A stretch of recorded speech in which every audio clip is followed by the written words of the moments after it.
I don't know if Ja Rule's dead or... Ja Rule's Why Ja would Rule's he be been dead? actually, Because you haven't heard anything about him for That doesn't mean 10 someone's years. dead. he's Wow. put out like 6 albums 6 in the last decade. like the last 7 years. I'll just keep it. Ja Rule has? Yeah, No, but they're he hasn't. underground things. Like, So far underground that you can't find them in stores.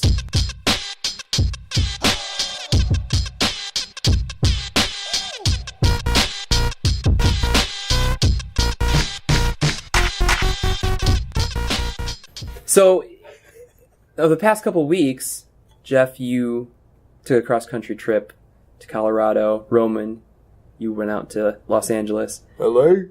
I went to Burger King. sweet. What'd you get there? Which state? No, like Just Burger- down you, the You road. didn't go to Burger King. I'm just curious about your trips. You're driving cross country and you're flying to some place you've never been before Right. by yourself. So you went with a friend, Well, Rosham driving. for who goes first? Rochambeau. on 3. Yeah, just one game. Well, shit. Oh, Oh, you...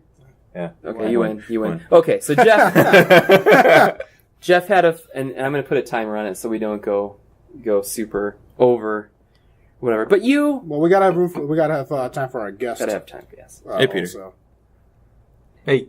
This is Peter. Hey. Okay. Peter So- travels also. I'm just curious. You had a friend come in from outside of the States, and you took him on a basically cross-country road trip. Yeah. Had he ever done anything like that before? He had gone on road trips in England before. He told me that. In England. His That's not his dad's a lorry driver. So a lorry is a it's a Semi-truck. Semi-truck. semi-truck, okay. Yeah. Lorries are. That's what they say. That reminds me, I got to figure out why they're called semi-trucks so I can tell him. Was that a question that he had? Do you know why they're called semi-trucks? I could probably make an educated guess, but it's just going to make it sound stupid. So I would Wikipedia. How about you? No. No. Anyway, so Well, they used to be called semi-trailers, right? No, okay, never mind. Go on. Yeah. he'd Good been story, on a bro. trip before, but it was his first American road trip. as they Continental. see in the movies. Trip. Yeah, and really, my first intention was to obviously try to get him to see all our college friends and stuff because I yeah. roomed with him when I was doing my undergraduate. Right. So there was 5 of us in the house, and let's see, we saw Jeremy, we saw Mark, we I don't know saw any of those Robbie, and so we ended up seeing Is that the new seeing all edition? of us. That's Ricky, Bobby, Jeff and Jimmy. Belle Biv DeVoe. Now you know. So his name's Jamie. The first time that I met him, it was actually before I met him. I moved into college sophomore year in these like dorm apartment kind of things. Mhm. So it was campus housing, but it was apartments. And the door was open, like wide open. And I come in, I'm like, hello? No one's there. And I just see a purse and some artifacts on the kitchen counter. I'm like, okay, whatever. And I just see Jamie on a name tag. And I'm like, sweet, they put us with a girl. But he ended up being just A guy. British dude. British dude with a man bag. Yes. Um, You could tell by the cricket bat that he had on his bed. yeah. But the road trip was cool. We stopped off in Davenport, Iowa, because that's where our friend Jeremy lives, and he lives in this house they just bought a house that was built in 1892 or something like that. And I hope I got the year exactly right because he told me. But that was really cool. We went to the John Deere Museum thing, and then we went to the American Pickers antique Which was store, a disappointment. which was really a tourist trap kind of thing. But he lives right down the street from it, so it was no big deal. But it turned out to be the perfect midway point to Colorado Springs. And so we went out to Colorado Springs, spent the weekend out there. So we did a Wednesday to Wednesday. Yeah. So basically everything up to the weekend was our drive over there. Everything after the weekend was our drive back. Yeah. And you had a British guy, your wife, and your dog Yeah. in a car. Was it your Malibu? It was the Malibu? Equinox. We took The the Equinox. Equinox. Oh, the Equinox. Okay. I just so realized pretty that we turned cram- into a Chevy family. I grew up in Yeah. a Ford family. It's kind of weird. Anyway, Yeah. Okay. So that was fine. You know, stopping to let the dog out along the way, and yeah, the dog actually is pretty good in the car. So she's only 6 months old, but kind of lucked out in the sense that she sits up and watches for a while and then just curls up into a ball and goes to sleep. gotcha. Good experience. Good experience. And was that your first cross country drive? I think it's the most I drove personally. Yeah. In high school, we did our cross country team camp in Jackson Hole, Wyoming. Oh. So we drove from Pinckney to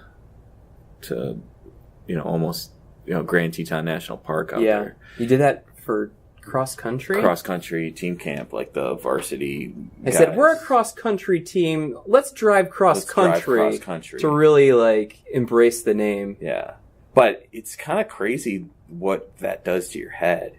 Like, I'm always of the impression that I can drive anywhere. And for the most part, I drove almost the entirety of that thing. Julie would come on for, 2-3 hour stretch, which is a significant amount of time. But I can't sleep in cars. So it's not like I would get in the back and fall asleep, really. Right. I might have dozed off for maybe 10 minutes at a time. But that's like no rest or anything. Yeah. But when you drive through the plains for as long as you do, and it just becomes, well, yeah, I'm like, I look at the needle and I'm going 90, 95, 100, and there's no difference in the feel that you're going. And you might as well go 100 instead of going 80, because you're going to get there quicker. Yeah. But we don't endorse speeding. As soon as we got down to where we dipped down to Denver, to go through Denver and then eventually down to Colorado Springs, it was 9 o'clock local time, 9:30 local time, and the sun was got behind the mountains. The closer you got to the mountain, like it was coincided with the sun going down. Oh, wow. So it got dark real quickly, and that's when all the undulations started, and it started doing these weird turns, and still the speed limit's 75. Oh, wow. So everyone's flying by you and on your tail, and it was just difficult for me to shock myself out of 100 mile an hour across the plains to going 75 on a winding road. Yeah. And I'll be honest, like, I was tired at that point because it was the end of the longest, it was the end of 13 hours. Right. Was it scary? A little bit scary? You can say you were scared. We won't make fun of you. I don't know that scared's the right way to describe it. It was difficult. Like, the challenge of it. I'm really weird when I get behind the wheel of a car. I've never been in an accident before, so it's not a God complex or anything. It's just, it feels kind of like a video game. And I also, like, I grew up in sports and racing. Like, I was a competitive distance runner for a while.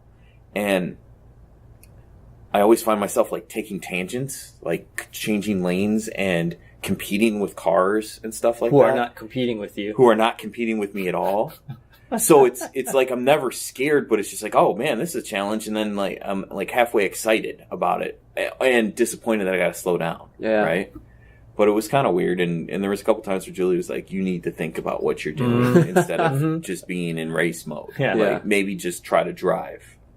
Right. So that's the only difficulty. But going out once the lights came on, when we were going back out, that same freeway was like laughable. Oh, really? Yeah. Interesting. So the opposite experience of driving cross country to Colorado, flying to LA. Yeah.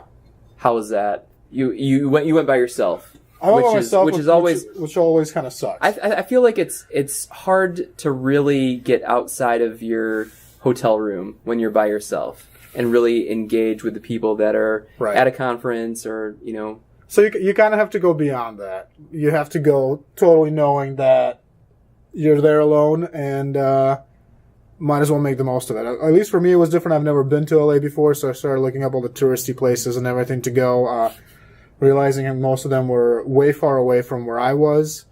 But it was good because LA has a really good mass transit system that took about a week before the flight to figure it all out.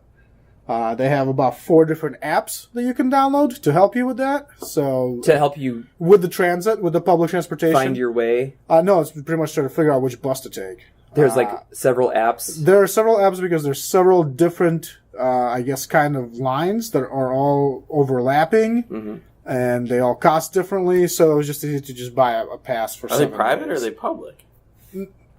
That's public, but they have ones that run at certain times that are more like express. They call the dash lines. They're like 50 cents. Yeah. But if you miss that one, you can get on the Metro line, which is like $1 or something, but you're trying to go to the same place. And overall, I ended up using the Metro, and it wasn't that bad. Flying across the country wasn't that bad either. I like flying. That wasn't the problem. I did, however, run into a retrofitted Boeing 757 that had or is it 747? Probably 747. Usually 747 is one. They only fly international. Then 37. 50. Well, no, this one had 3 rows. Detroit to LA. Was it 777? It was one of the older ones. Oh. Well, whatever it was. It was Yeah. an older retrofitted plane where they installed the entertainment system, so everybody had a TV in front of them. However, mine didn't work that well. So you missed Everybody Loves Raymond repeats. No, it was actually Parks and Rec. Oh, man. So that kind of sucked because I wanted to have Wanted something watch else to that. do. Yeah.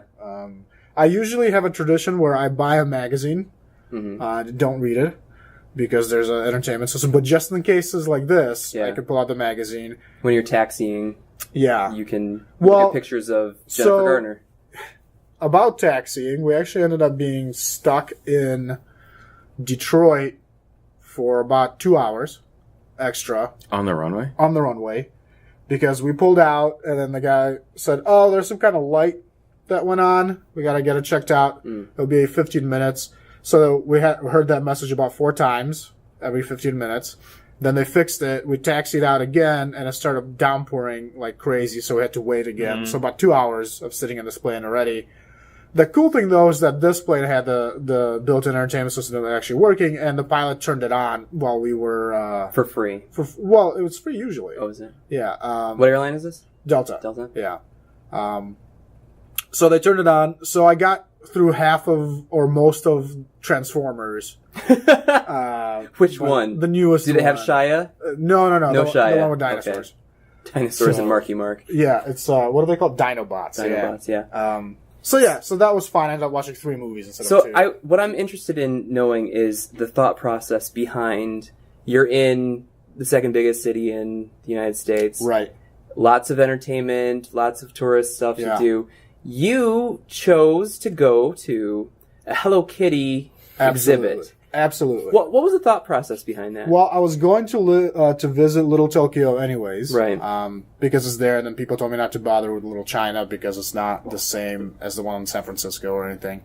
So I was going there anyways, and then I figured out that the Japanese American History Museum, I think is the right name, was putting this on. So this was pretty much everything Hello Kitty brought from Japan to display here. And I heard about this like in October, I think. By the way, Hello Kitty is not a kitty. Not a She's kitty. not. She's not a cat. No. I'm just picturing Hello Kitty in internment camps right now. Well, you went through the Hello Kitty part first, so it was all happy, and then you got to a diorama of internment camps. Oh, man. So, They lured you in with Hello Kitty. so the cool thing actually, And that then- museum is completely free for people to attend most of the time, except when they have special exhibits. Yeah. As you know, I am fascinated by a lot of things in Japanese culture and everything, so Hello Kitty happens to be one of them. So I had to go. It was What like $14. fascinates you about Hello Kitty? It's specifically? it's a cultural phenomenon. I mean, everybody knows about Hello Kitty. Everybody has something with Hello Kitty, has had it or anything. I don't. If you do, you have or you will acquire something with Hello Kitty on it. I'll make sure of it. That's a promise. I'm hoping. But I it's- just thought, I hope I don't have a daughter. And then I was thinking, That's if I get a son, he might give it Yeah, to me that's anyway. It's also Well- a weird reason to not want a kid. just not Just that. a Well, I might Avoid get a Hello Hello Kitty. Kitty barrette at some point. so Roman no. might give me things. That's Yeah, true. so- That's true. So it was great. I got to see a lot of stuff, and you walk through the story of creation of Hello Kitty as an icon and everything, and Hello Kitty's mom and dad, as they're called in Japanese, the creators, because Hello Kitty actually does have a family with dad and mom and grandpa and a sister too, and a boyfriend, and all. These are sorts of lies. knockoffs. No, these are totally. They're just on little girls' purses. No, That's the only place that Hello Kitty is. no. And stickers, lots of stickers. So the first part of it was really cool because it was just pretty much anything ever invented Hello Kitty, and then you went to the next part of it, and it was all artists' interpretation of Hello Kitty stuff, and that's when it got really weird. I mean, if you think Hello Kitty is weird, you go to this part of the museum, and it got really weird. Like, It's just crazy that in a city like that, you get enough people in one place, and there's a niche for everything. Sure. You can put on a convention oh yeah, that's all Hello Kitty, and Yes. you're going to have... I bet that place was packed. for its size, there was a lot of people. Yeah. Yeah. None that of them being said, were alone. male, adult males. taking pictures of every single thing so that their wife Yeah. and daughter can see it at home. You may have been The one thing- added to certain lists. Yeah, so the Just one being thing by yourself. I did not do one thing is when you pay and get your ticket for Hello Kitty, you get this Hello Kitty ears headband Oh, Yeah. that they want you to wear, and everybody was wearing it, and I just kind of went, I'm not doing it. You did take a picture of yourself wearing it and Can sent I- it to us, and then you took it off. Can I jump in here? Because Yeah. there's a parallel to my trip. Absolutely. I'm envious of what you did, and I'm envious of what my buddy did as well. We were on the way back, and we dropped him off in Chicago on Tuesday, and he wasn't gonna fly out until Saturday, so he had some time. Okay. And Blackhawks and the Ducks were playing in Chicago. It's hockey for anybody who doesn't know. On that Thursday, and he just bought a ticket for $330, and he wouldn't have been able to get them together if he went with another person because it was a single ticket. Because it was a single They're ticket. easier There to were get. still tickets available, And directly. still almost $400. Well, yeah, and that was from the Blackhawks directly on right. Ticketmaster. If he would have gone to resale, we were looking at the resale prices, and upper bowls were at $600 a piece. Oh, Wow. So he got 10th row in the lower bowl in the corner where the Ducks shot twice, Huh. and so he goes there, right? And Does he know anything about hockey?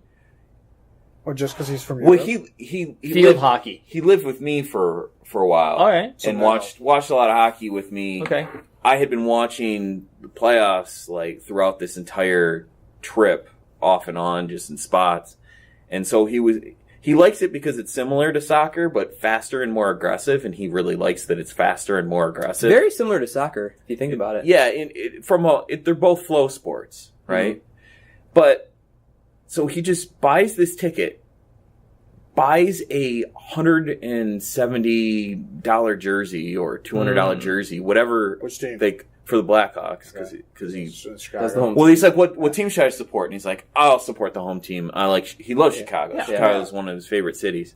And so he goes there and he gets strangers to take pictures of him, just holding up his Ram Man action figure, Yeah. because he's got this whole performance art thing. From Traveling He-Man, like that. Masters of the Universe, Yeah. Master Ram Man, Yeah. the The guy side with the- character that the guy not with a the lot of helmet. people. Yeah. Yes. And I guess I'm envious of his ability and seemingly your ability to just do something like that. That's like, that would be totally out of my comfort zone. Sure. Like, I don't know that I could go to I don't know that I'd necessarily want to go to a hockey game I could go to by myself, because I could appreciate it and I would enjoy it. But if the tables were turned and I was going to like a Prem League game, where I have a similar interest that he does. I like the sport, I like watching it, but I don't You didn't necessarily grow up with it. I don't You have grew up playing allegiances it. and I don't understand it inside and out. So if I went, it would be a social thing. And anyway, even though I understand like hockey, I want my wife to go with me, or I want a buddy to go with me, because I want to enjoy. You want to share that experience. I want to share the experience. Yeah. He just jumped into it, and he was on Facebook Messenger with me the entire time. Like, Where's the ball? It was like I can't see the puck. well, no, it was just like it was pure excitement. Yeah. and his conversations going to it, like he kept bringing it. I thought that I had forced him into doing it because I was like, you know what, on Thursday you should go to this game. Mm-hmm. And then he bought the tickets, but he kept bringing it up. Like, Yeah. I'm so pumped to go. I can't wait to do this, and it's going to be so great. And he was there 2 hours before game time, taking pictures of him and Ram Man, and I'll show you the picture sometime. It's Yeah, kind of for ridiculous, but it's like what allows you to. I guess you don't really know that. You either are that person or you're not. Well, I think for me, like I have to push myself to do that. I willingly, like, I know that if I don't at least say to myself, hey, you really should go out and do something, even though you're alone here, you're just going to stay in your hotel room, watch TV, and order room service. Part of it is I also looked at the room service menu and the prices were freaking ridiculous. So you had to get out anyway. well, and then I realized that downstairs in my hotel room, which was actually used for filming a bunch of movies, like apparently everything in LA, they had their own brewing company. So kind of had to, that was the start. Like I visited that instead of going somewhere else. And then I decided I'm not going to eat in my hotel. I'm going to find these places on Yelp. And I think right now it's easier for people like me because I still like to have a plan. Like I like to know that I'm going to do something. With apps like Yelp, and Facebook, and everything like recommendations, it's easier because you can start trying to draw up this plan. Sure. So I kind of knew that I had to go out and do something. Otherwise, this is going to suck. I'm in a place I've never been to before. I have to have at least something more than, I went down to the convention center. I saw the Staples Center. Yeah. And, a bunch of Landmarks or something. and Yeah. stuff So like it's that. like, okay, that's fun. And honestly, though, I was glad I went to something obscure like that because I ended up going to Hollywood with a friend of mine who lived in Orange County. So she drove out an hour just to kind of hang out, which turned into 3 hours because there's traffic for whatever reason. You could have gone to a Ducks game. Yeah. And got to Hollywood, completely underwhelmed. Yeah. It was like, okay, cool, there's this theater. You've pretty much and, seen it. Well, yeah, like on you TV see all this and kind of stuff. stuff, I was right? honestly more interested in the fact that a block away was a high school and then next to it was an In-N-Out Burger. Because we don't have Yeah. and I was kind of like, can we just go to the In-N-Out Burger? And he was like, no, I don't want burgers. So, Yeah. we saw that. We saw weird people that you shouldn't take pictures with because they want money, Right. as we saw in the documentary. But being able to get on, and so she's lived there for 2 years, never used the public transportation. And Oh my gosh. was asking me about how it is. And I said, it's great. Like, you can go to Orange County and everything from here. And because I ended up having to do 2 changes of trains just to get to Little Tokyo from where I was staying at. Right. And that was kind of weird to me because I don't know where it is. And like, I'm going to places and man, people can smell out if you're a tourist. Oh, sure. And I try to do this thing where I try to not be the tourist. Like, I don't have the camera around my neck and everything, and I'm not just like looking at a huge map. But man, it's like deer in the headlights kind of look, right? Sure. It's like people go, that guy, like in a crowd of people, that guy with the backpack. That's right. That guy with the Hello Kitty thing, Yeah. It's like that's the How person. were you targeted? They ask for money. Oh. Like, that's the thing. yeah. But if you see locals walk by, they don't talk to them because they're just kind of like, You're just well, that and the fact that I was know. alone didn't help, right? Yeah, probably. That's an easy target, but so. I usually don't get talked to anyway because I've got like this social barrier where I see people on the side of the road. Yeah. Flick them off. Well, just people.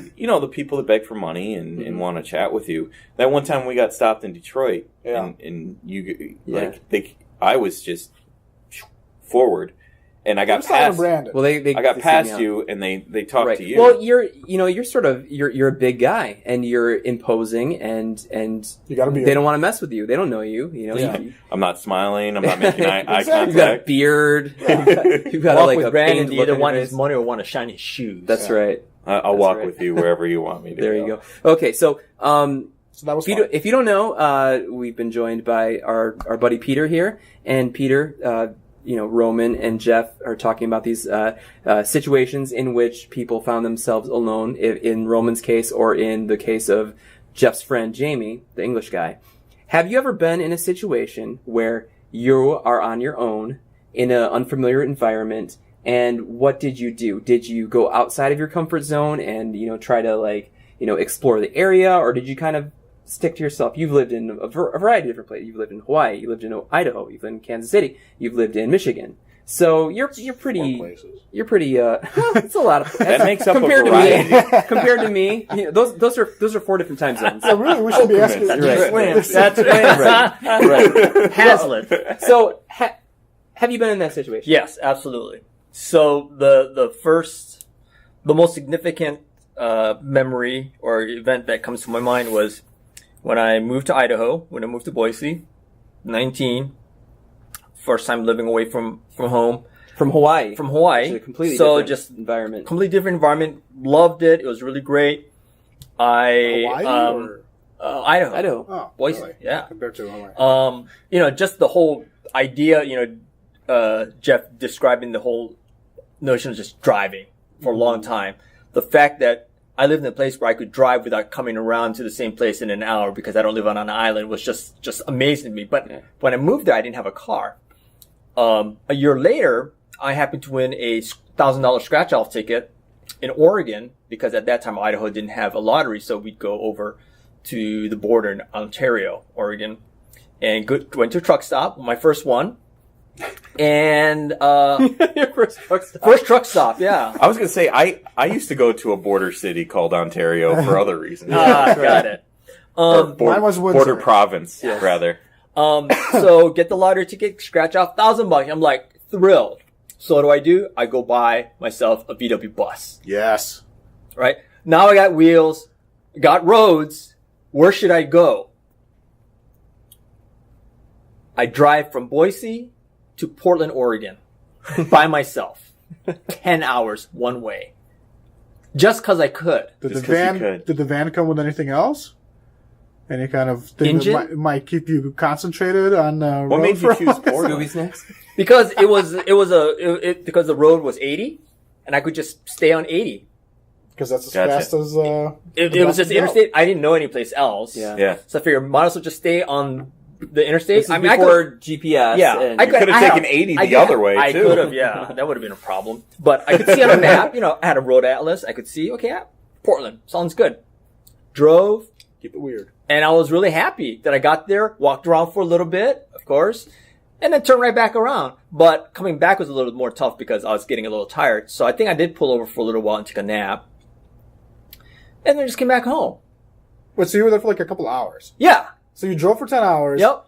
Got out, was like, this is nice. Got back in your car and went, I'm out of here. Yeah, well, I had to come back home. Did you do anything in Portland? I went to Powell Books, which is a very famous bookstore. I'm not sure if it's there anymore. I'm sure it is. I don't know. But it was a very famous bookstore at the time. Huge. A whole city block. Went to that. That's where I learned that Portland was the Rose City. Because I saw all these signs for Rose City. It was a little cool that day, I remember. I think must have been late spring. Rainy? No. That day was nice. Yeah. Yeah. And then, got back in the van, came back on 80, Yeah. drove all the way back to Boise. It was great because, at some point along the way there and coming back, you're along the Yakima River that leads out to the Yakima. ocean. Yeah. Yeah. I think it's Yakima. Anyway, so that was really fun. And I did other kind of drives like that too. I drive to Reno, Nevada. Just Yeah. try to. That was a little more tough. I didn't really make it. I headed out that way. But So never- driving was like an escape for you, or it was just an experience? Experience and escape. Because it's not something that you were able to do is drive for 8 miles straight Yeah, or 8 yeah. hours straight Yeah. on Hawaiian Islands. Right. See, I've done that before, driving from Detroit to Chicago in the morning and then coming back in the evening. But like you do that once or twice, and you're like, I'm not doing that again. Mm-hmm. I drove out from Detroit to New York one time with a couple friends, and that just reaffirmed that I should fly to places. Always fun, yeah. Because it was like 12 hours, and it was pretty because you get mountains and stuff Yeah. going to Pennsylvania and everything. But then you get there, and we had to drop off the car anyways because you don't want to drive in New York. So we actually ended up dropping off the car in Trenton, New Jersey. Mm-hmm. Parked it at like a train station, and then took the train into town, and then stayed there for like a couple of days, and then went back. And when I realized that I had to drive back, I was like, "This is 12 hours that I really don't. This is stupid." Yeah. So Well, back then it was also flying was like $100, so really I don't know why it was Right. 3 of us, right? So we figured out it would have been $300. Cheaper, that's right. Yeah, Yeah. Cheaper, yeah. It was like gas was like $1 something, you know. It's like, You know, I've driven to Florida before, yeah, and so I guess you were saying, have I had a long trip before? I guess Yeah. Florida's a pretty long trip too. It is, but it's it's not different. cross country. It's so right? different Up and because down. The terrain is very different. yeah, and there's a lot of places to stop Yeah. along the way, and it doesn't quite feel as. There's places where I had to be cognizant of stocking up on gas. Yes, because you would need to fill up at the next. You wanted to Right. make it to the next station, otherwise you're screwed. I you know, in my college days, I used to during the summer do marching band camps, and we used to drive all over the Intermountain West. So we drive to we'd make one big trip all the way to Nebraska, like middle of Nebraska, from Boise Yeah. going back. So I know that route. Then we'd have these smaller camps that we go up to Wyoming, into small places like Cody, Wyoming. Cody. And so there'd be just a small team of us, like 3. So me and 2 other gals. So all in this pickup truck with our gear in the back and gas money from our boss, you know, or here's a credit card, go. So we got an Atlas. We driving through, you know, got to go through Yellowstone, you know. Yeah. That takes a couple hours. That was really fun. And then just getting to these small podunk places and then doing your thing for a week, hanging out with kids, you know, doing a little camp. And then coming back home. And now that I think about it, it's like we didn't have GPS. We only had an Atlas. yeah. Didn't have We had to be phones very, to get no, lucky if you go had to be lost. very strategic about gas. You know, all these kinds of things that we take for granted for because, you know, you want to plan a lot of these things. We didn't do. And we still survived. And it was a really good time and great experience. Yeah. Yeah. I still sometimes at my parents' house, I see my dad's got like the old AAA Atlas thing. Yes. And it's interesting to look at because now you're like, man, I don't know if I could right now willingly take that and just go by that. Uh-huh. Without in the fact that the roads are probably completely outdated. Probably, and I'd be yeah. driving off into a ditch or something. That's right. But I Or love into- all the into a details condo. of Yeah. those maps Yeah. that you don't get on a like a Yahoo Maps. Well, I really. Nobody uses that anymore either. Oh, I meant MapQuest. yeah, I meant MapQuest. I meant Sorry. Bing Maps. When I was a kid and we would go on road trips as a family, I remember really enjoying taking my dad's highlighted map of the route that we were going to go, and then going along the route and looking at all the different city names, and then seeing the neighboring, like, because the cities would be like driving through Atlanta and seeing the bypasses, and Because then you don't want to go through Atlanta. right, and you see the different, just the different branches and how there's logic and planning to these Yes. roads, but then there's a degree of we gotta make a road that connects Knoxville and Atlanta. Yeah. We've got to make a road that connects Jacksonville to Tampa. That's why I wish that America would invest a lot more in the train infrastructure and rails, and But- hopefully it's coming. I've always I fell in love with maps from a really early. I mean, that's not when I fell in love with it. It's always just kind of been An something interest. I really enjoy. And when I don't really like using a GPS for the GPS purpose.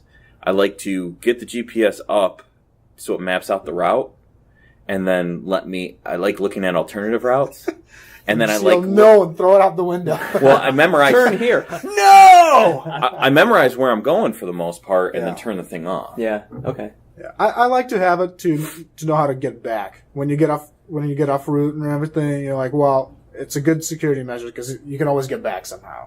Yeah. Yeah. It's a fail safe. Yeah, but I'm the same way because like if I go to a place once, I usually memorize it and then I can get there without a problem without any kind of instructions or anything. Whereas my wife, like she can go down to the same place 25 times a year. And still need a GPS. She'll put the GPS. I think it's a security thing for her. It is. So- Yeah. You can kind of just let your mind wander and know Yeah. that you don't have to do any. Yeah, that's a good thing to thought do for while that. you're behind. Yeah, that's right. Letting yourself wander. That's right. Okay, so as we head into the weekend, it's Friday and stuff like that, I encourage us all to challenge ourselves to think about something you can do on your own to get outside of your comfort level and have that experience. I'm gonna go streaking through the quad.